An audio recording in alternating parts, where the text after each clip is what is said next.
हमें अपनी सभी सांस्कृतिक और धार्मिक धरोहरों और मान्यताओं को जैसी वो है वैसी ही बनाए रखना चाहिए। जाहिर है कि आप रामायण का फायदा उठाना चाहते हैं। पहली बात तो रामायण के लोगों की आस्था का फायदा उठाना चाहते हैं। सनातन धर्म की मान्यताओं परंपराओं के साथ छेड़छाड़ आखिर क्यों? मैंने कहा यहाँ पे who the hell are you to change the characterization of our characters? आप अपने धर्म का किसी एक कैरेक्टर का कैरेक्टर चेंज करके दिखा सकते हैं? राम राम दिख रहे हैं, न रावण रावण दिख रहा है, न हनुमान जी हनुमान दिख रहे हैं। बड़े बुजुर्गों से यह कहते हुए हमने सुना है कि सबसे पहले भगवान शिव ने माता पार्वती को रामायण कथा सुनाई और इसके बाद वाल्मीकि ने वह कथा लिखी, मगर लोगों तक घर घर तक इस कथा को पहुंचाया रामानंद सागर ने। दोस्तों, फिलहाल एक मूवी आदिपुरुष खूब चर्चा में है और आपको इसके ट्रेलर के कई वीडियो और इसके कई प्रचार के कई शॉर्ट्स सोशल मीडिया पर देखने को मिलेंगे। मुझे नहीं पता कि यह मूवी घर घर तक हर किसी व्यक्ति तक पहुंचेगी या नहीं, मगर थिएटर तक रामायण कथा को आदिपुरुष के रूप में पहुंचाने वाले हैं डायरेक्टर ओम राउत, जिन्होंने तानाजी, लोकमान्य, लाल बाग, प्रेल जैसी कई मूवी बनाई। आदिपुरुष की यह कहानी लॉकडाउन के समय में लिखी गई, जब सभी लोग अपने अपने घरों में बैठकर रामानंद सागर द्वारा रचित रामायण देख रहे थे। इस बात में कोई संदेह नहीं कि रामानंद सागर की रामायण को कोई और धारावाहिक टक्कर दे पाएगा। यह तो फिर भी एक मूवी है। मूवी आदिपुरुष में जो सबसे ज़्यादा खराब बात है वह है इस मूवी के कैरेक्टर्स, स्पेशली माता सीता का रोल जो कि कृति सेनन निभा रही है। माता सीता की बचपन से ही छवि हमारे जहन में एक पतिव्रता और कोमल नारी की बनी है, जिसका हृदय नरम है मगर उसमें धैर्य का अपार अमृत है। स्वरूप से वह साधारण नारी है मगर माँ सा चेहरा उसमें सादगी से दिखता है, जो कहने को तो एक राजा की पुत्री है मगर हमेशा भगवा वस्त्रों में दिखाई पड़ती है। उनके इस रोल को एक मॉडल या इंडियन एक्ट्रेस को देना एक तरह से उनके इस रोल का अपमान है।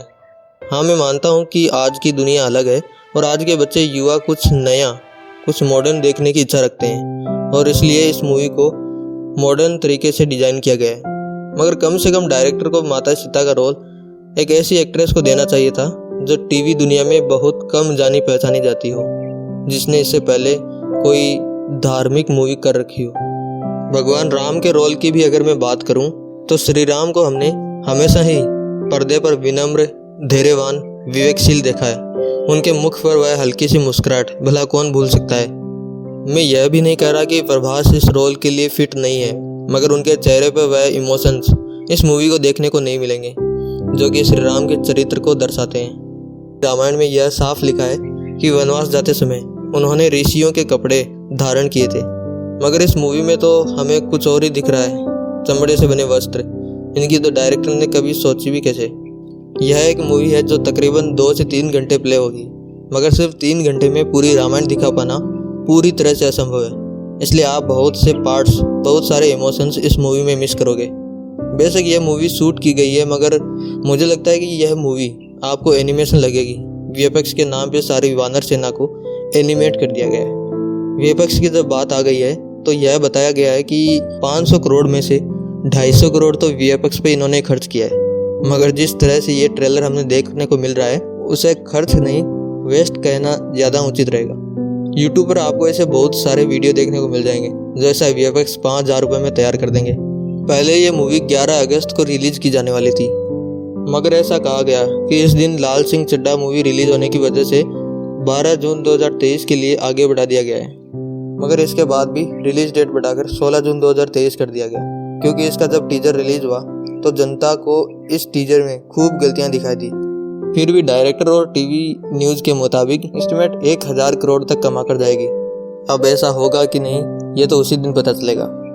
आपकी क्या राय है कमेंट में मुझे लिखें। मुझे इस मूवी में जो सबसे अच्छी बात लगी वो यह है कि जब रावण ऋषि का भेष धारण करके माता सीता का हरण कर रहा होता है तो उसे वह स्पर्श करता हुआ नहीं दिखाया गया। असल में रावण कभी किसी स्त्री को बिना उसकी इच्छा की स्पर्श कर ही नहीं सकता था। यह बात है उस समय की जब माता सीता से तंग आकर रावण ने उन्हें सिर्फ 2 महीने की मोहलत दी। उसने कहा कि या तो तुम विवाह के लिए हाँ बोल दो या तुम्हें मार दिया जाएगा। माता सीता को तब एक राक्षसी ने वहाँ बताया कि वह चाहते हुए भी तुम्हारी इच्छा के विरुद्ध तुम्हें नहीं छू सकता। उसने वह कहानी बताई। यह बात है उस समय की जब रावण की घोर तपस्या से प्रसन्न होकर भगवान शिव ने उसे एक डेगर मतलब कटार दिया। इसके बाद रावण और भी ज़्यादा पावरफुल हो गया और वह निकल पड़ा तीनों लोकों को जीतने के लिए।